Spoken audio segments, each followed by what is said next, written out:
Good morning friends, मैं प्रदीप कुमार आप सभी का अपने YouTube चैनल पर बहुत बहुत स्वागत करता हूं। तो यहां पर हमने बायोलॉजी की सीरीज शुरू की है जिसका ये फर्स्ट लेक्चर है। तो शुरुआत करते हैं बायोलॉजी से। यानी बायोलॉजी क्या होती है? बायोलॉजी वो होती है जिसके अंदर खत्म समस्त जीवधारियों का अध्ययन करते हैं। उसके बाद पूछा जाता है कि बायोलॉजी के पिता किसे कहते हैं? तो बायोलॉजी के पिता हम अरस्तु को कहते हैं। बायोलॉजी को दो भागों में बांटा गया है, जूलॉजी प्लस बॉटनी। और उसके बाद पूछा जाता है कि बायोलॉजी शब्द सर्वप्रथम किसने दिया था? तो बायोलॉजी शब्द सर्वप्रथम लेमार्क ने दिया था। ये पूछा जाता है कि हमारे अरस्तु किस देश के थे? तो अरस्तु एक ग्रीक दार्शनिक थे। ये साइंटिस्ट नहीं थे बल्कि एक ग्रीक दार्शनिक थे। ठीक है। उसके बाद पूछा जाता है कि हमारे जो बायोलॉजी है यानी दो भागों में बांटा है, जूलॉजी प्लस बॉटनी। जूलॉजी यानी जीव विज्ञान, बॉटनी यानी वनस्पति विज्ञान। उसके बाद जूलॉजी में हम एनिमल्स का अध्ययन करते हैं और बॉटनी में हम प्लांट्स का अध्ययन करते हैं। ठीक है। जितने भी एनिमल्स होते हैं पृथ्वी पर वो सब मूवमेंट कर सकते हैं, पर जितने भी हमारे प्लांट्स यानी पेड़ पौधे वनस्पति आदि होती है वो एक स्थान से दूसरे स्थान तक मूवमेंट नहीं कर सकती, सदैव एक स्थान पर ही रहती है। ठीक है। जंतु विज्ञान के पिता अरस्तु को कहते हैं, जो ग्रीक दार्शनिक थे। उसके बाद इनकी जो बुक थी वो हमारी सिस्टमा नेचुरी। और वनस्पति विज्ञान के पिता हम थियोफ्रेस्टस को कहते हैं, जिन्होंने अपनी बुक हिस्टोरिया प्लांटेरियम में यानी समस्त पेड़ पौधे आदि का अध्ययन किया है। ठीक है। उसके बाद आते हैं हम टैक्सोनॉमी यानी जीवधारियों का वर्गीकरण। क्योंकि अरस्तु ने भी जीवधारियों को दो भागों में बांटा था, जंतु विज्ञान प्लस पादप विज्ञान। उसके पर इन्होंने इसका सूक्ष्म यानी विस्तार तरीके से वर्णन नहीं दिया था। उसके बाद है हमारे कार्ल लिनियस, जिन्होंने अपनी बुक में इन सभी का यानी गहन अध्ययन किया है। तो इसी इनके आधार पर भी जीवों को दो भागों में बांटा है, जंतु विज्ञान प्लस पादप विज्ञान, जूलॉजी प्लस बॉटनी। ठीक है। तो कार्ल लिनियस ने टू किंगडम प्रणाली दी थी। इसके बाद आते हैं हमारे विटेकर ने सभी यानी समस्त जीवधारियों को 5 भागों में बांटा है, इसलिए इनकी प्रणाली को हम 5 किंगडम प्रणाली कहते हैं। ठीक है। ये क्वेश्चन पूछा जाता है कि 5 किंगडम प्रणाली के जन्मदाता कौन है? तो 5 किंगडम प्रणाली के जन्मदाता हमारे विटेकर है। और पूछा जाता है कि 2 किंगडम प्रणाली किसने दी थी? तो 2 किंगडम प्रणाली कार्ल लिनियस ने दी थी। आइए अब बात करते हैं आगे। उसके बाद इनको 5 भागों में बांटा है, मोनेरा, प्रोटिस्टा, पादप यानी प्लांट्स, कवक यानी फंजाई, जंतु यानी एनिमल्स। ठीक है। उसके बाद बात करते हैं मोनेरा। तो सभी जितने प्रोकैरियोटिक जीव होते हैं वो हमारे एक कोशिकीय इसी वर्ग में आते हैं। एक कोशिकीय यानी जिनको हम नग्न आंखों से नहीं देख सकते, वो सब एक कोशिकीय होते हैं। जैसे वो सब किस में आते हैं? हमारे प्रोकैरियोटिक में। पर जितने भी हम जैसे कि पेड़ पौधे, इंसान, जंतु वगैरह आदि को देखते हैं, सब आंखों से दिख जाते हैं, इसलिए ये सब बहुकोशिकीय जीव होते हैं और ये हमारे सब यूकैरियोटिक में आते हैं। यू यानी तुम यानी यूकैरियोटिक। ठीक है। ऐसे याद रखना इसको। उसके बाद यह स्वपोषी, परपोषी, आसनपोषी होते हैं। यानी स्वपोषी जो अपना भोजन स्वयं बना सकते हैं, जैसे पेड़ पौधे। यानी इस तरह के जीव भी होते हैं जो अपना भोजन स्वयं बना लेते हैं। तथा परपोषी यानी दूसरे जीवों पर निर्भर रह सकते हैं। उसके बाद रसायन पोषी यानी ये केमिकल चीजों का भी सेवन कर सकते हैं। ठीक है। उसके बाद जैसे इसके जो एग्जाम्पल है यानी ऑल बैक्टीरिया जैसे cyanobacteria, rhizobium bacteria, Azotobacter, lactobacillus और माइकोप्लाज्मा आदि इन सब इसके उदाहरण है। ठीक है। तो बात करते हैं हम साइनोबैक्टीरिया धान में पाए जाने वाला एक बैक्टीरिया है जो धान की जड़ों में रहता है और उसमें नाइट्रोजन की पूर्ति करता है। उसके बाद नाइट्रोजन की पूर्ति यानी प्रकृति में जितनी भी फ्री नाइट्रोजन है उसको नाइट्रोजन यौगिकों में कन्वर्ट करता है, जैसे यूरिया आदि वगैरह। ठीक है। उसके बाद राइजोबियम बैक्टीरिया यानी ये सब हमारे जितने भी दाल यानी दलहनी फसल होते हैं उन सब की जड़ों में रहते हैं और हमारे फ्री जो ऑक्सीजन होती है वायुमंडल में उसको नाइट्रोजन यौगिकों में कन्वर्ट करते हैं। उसके बाद आते हैं हमारे एजिटोबैक्टर हमारे गेहूं में पाए जाते हैं यानी गेहूं की जड़ों में पाए जाते हैं। उसके बाद है लैक्टोबैसिलस हमारे दूध में पाए जाते हैं, जिससे दूध खट्टा हो जाता है यानी दही जम जाती है। आपने देखा होगा कि दूध शुरुआत में पतला होता है, बाद में वो बहुत गाढ़ा हो जाता है। गाढ़ा यानी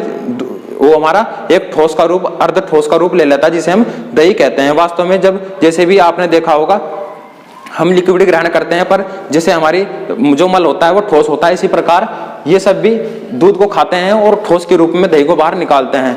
ठीक है। तो ये सब उनका मल होता है। ठीक है। इस प्रकार दूध हमारा अर्ध ठोस में कन्वर्ट हो जाता है, जिसे हम दही कहते हैं, और इसकी वजह से दूध खट्टा हो जाता है। ठीक है। अब बात करते हैं सबसे ज्यादा जो एंटीबायोटिक दवा बनती है वो सब किससे बनती है? हमारी बैक्टीरिया से ही बनाई जाती है। पर वास्तव में सर्वप्रथम जो हमारी एंटीबायोटिक तैयार हुई थी वो हमारी किससे हुई थी? हमारी कवक से तैयार की गई थी। ठीक है। उसके बाद अब बात करते हैं प्रजनन। इनमें प्रजनन विखंडन द्वारा होता है। जैसे आपने देखा होगा कि जैसे मनुष्य में लैंगिक जनन होता है, पर इनमें अलैंगिक जनन होता है, यानी इनमें कोई लिंग प्रजनन नहीं पाया जाता। जैसे ये शुरुआत में एक कोशिका होती है, धीरे धीरे बढ़कर धीरे धीरे बढ़ती है, फिर बाद में ये बड़ी होकर एक स्थान पर पिचक जाती है, यानी दो बराबर भागों में बाद में टूट जाती है, जिससे ये दो कोशिका बन जाती है और इस प्रकार हमारा इनमें विखंडन द्वारा प्रजनन होता है। ये जल थल वायु सभी जगह पाया जाता है, ठीक है। ये जितने भी बैक्टीरिया होते हैं सब जल थल वायु यानी सभी जगह पाए जाते हैं। माइटोकॉन्ड्रिया तथा केंद्रक इन सब में नहीं होता। माइटोकॉन्ड्रिया जैसे सभी कोशिकाओं में जो ऊर्जा यानी पावर हाउस होता है वो माइटोकॉन्ड्रिया में होता है, उसके बाद केंद्रक नहीं होता है इनमें, यानी इसका मतलब केंद्रक वो होता है जो कोशिका को दिशा निर्देश आदि यानी कंट्रोल करता है, पर इनमें ये अनियंत्रित गति से बढ़ते हैं, इनमें कोई कंट्रोलर नहीं होता, ठीक है। माइटोकॉन्ड्रिया में बात करते हैं हम, जैसे सभी कोशिका का पावर हाउस माइटोकॉन्ड्रिया कहा गया है क्योंकि माइटोकॉन्ड्रिया में ग्लूकोज होता है, जब ग्लूकोज होता है तो उसमें ऑक्सीजन जाती है तो ग्लूकोज टूटता है और जिससे हमारे 2 ATP का निर्माण होता है। 2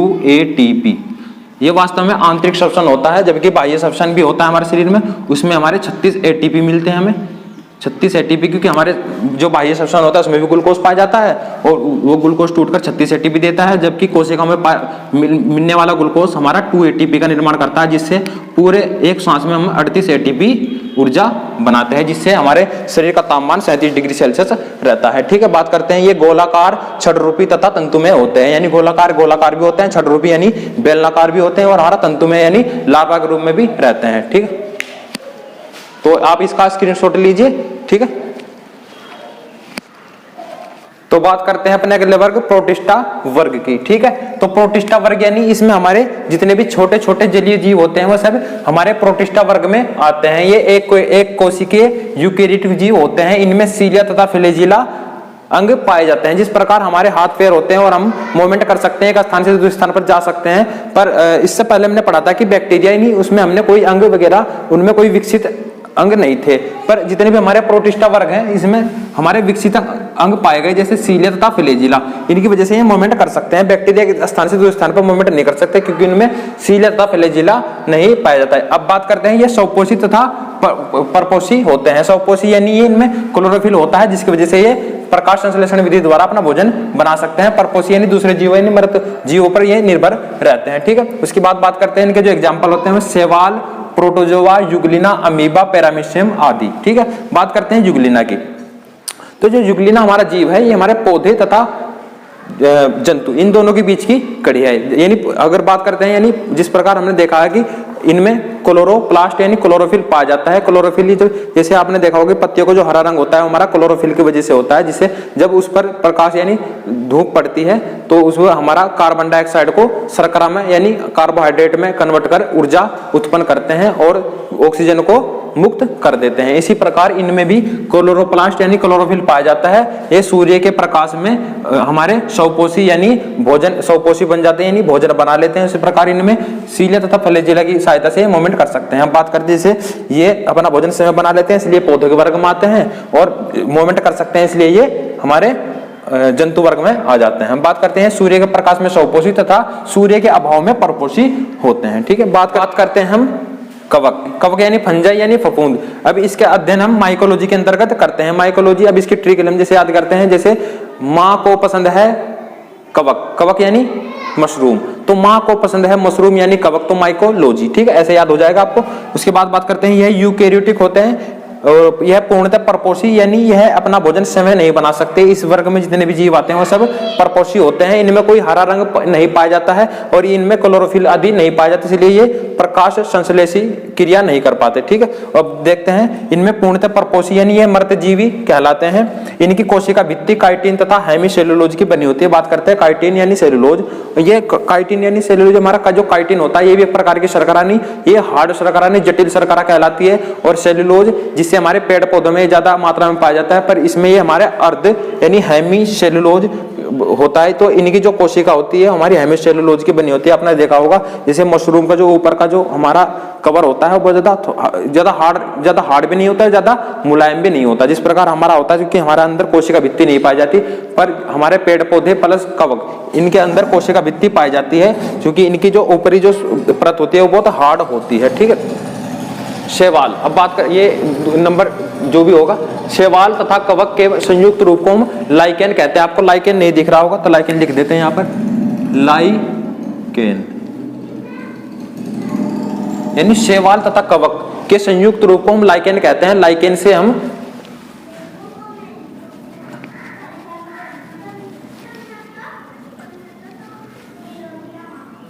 लाइकेन से